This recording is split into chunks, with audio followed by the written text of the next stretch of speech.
Hi friends, welcome back to our channel. ఈరోజు మీ అందరి కోసం ఒక స్పెషల్ రెసిపీ చుక్కకూర రైస్. సో పిల్లలకు ఆకుకూరలు అంటే తినరు కదా, సో వాళ్ళ కోసం ఇలా చేసి పెట్టండి. వాళ్ళకు తెలియకుండానే ఆకుకూరలు తినేస్తారు.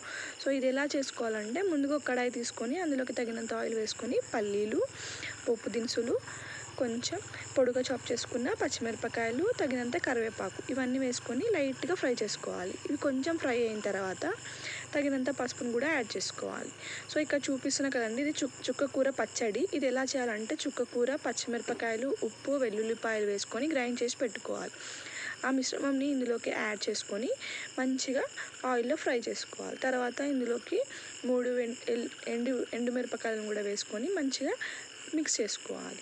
సో ఇలా మంచిగా ఆయిల్ పైకి తేలేంత వరకు కలుపుకున్న తర్వాత ఇందులో తగినంత ఉప్పును కూడా యాడ్ చేసుకొని మంచిగా బాగా ఒక 2 మినిట్స్ అలా మగ్గించుకోవాలి. సో ఫైనల్గా ఇలా మగ్గిన తర్వాత ఇందులోకి మనం వేడివేడి అన్నంనైనా, కొంచెం చల్లారించుకున్న అన్నంనైనా వేసుకొని మంచిగా అన్నంలోకి కలిసేలాగా బాగా కలుపుకోవాలి. సో ఇలా కలుపుకున్న తర్వాత మనకు ఫైనల్గా టేస్టీ చుక్కకూర రైస్ రెడీ అవుతుందండి. మీకు నచ్చితే మీరు కూడా ట్రై చేయండి. Like and subscribe our channel.